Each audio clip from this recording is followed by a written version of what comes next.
organizata politike më e fuqishme në Europë, Partia Popullore Europiane, që grupon 82 parti të qendrës së djathtë të kontinentit Europian, të cilat udhëheqin Komisionin dhe Parlamentin Europian, udhëheqin Gjermaninë, Austrinë, dhe janë kryeministra në 12 vende tjera dhe në qeveri në disa të tjera, miratoj rezolutën emergjente numër 4, vetëm një javë para zgjedhjeve në Shqipëri, kushtuar integritetit të procesit elektoral në Shqipëri.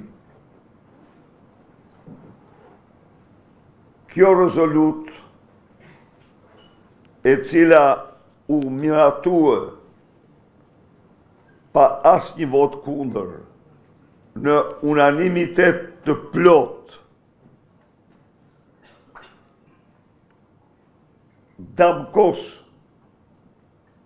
në mënyrë përfundimtare Edi Ramën si armik i votës së lirë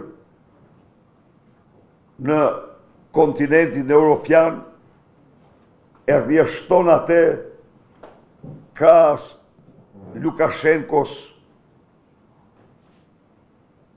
dhe në një diktatori tjetër.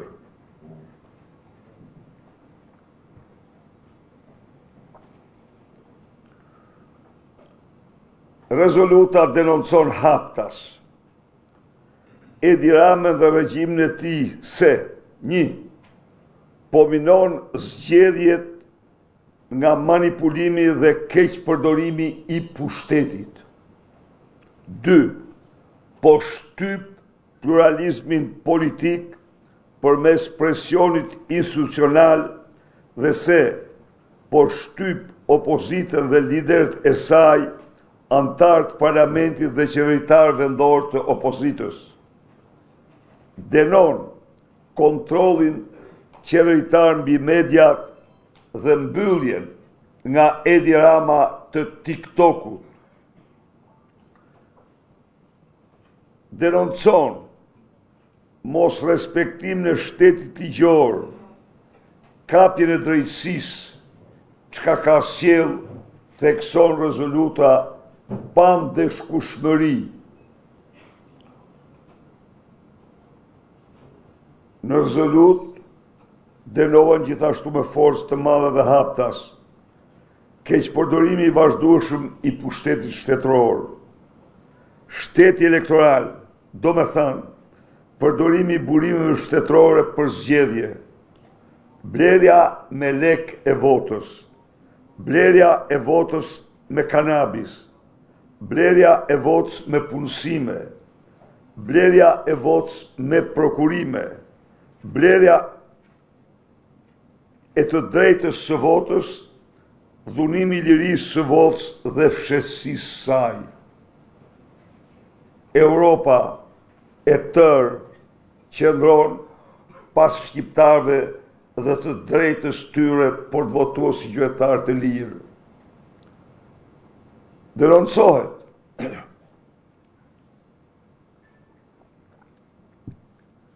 censurimi i opozitës.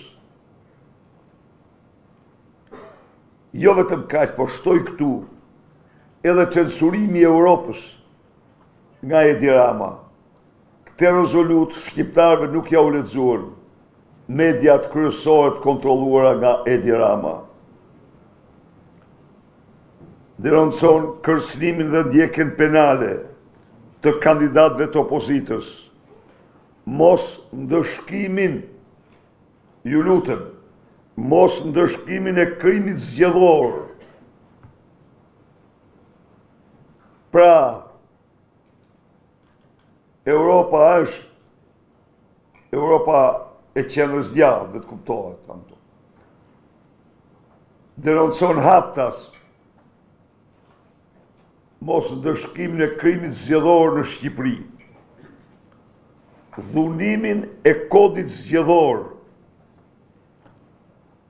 por denonson zëvendësimin e palishëm të Erion Velis për të përdorë burimet e bashkisë me qëllime elektorale. Mos zbatimin e vazhdueshëm nga Edi Rama të rekomandimeve të OSBE-Odiri, përdorimin e administratës në fushat zgjedhore, përdorimin e lidhjeve politike me krimin për të rrëmbyer votat e qytetarëve.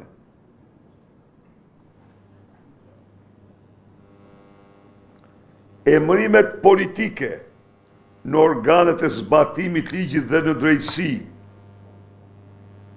që janë të zakonshme në Shqipëri.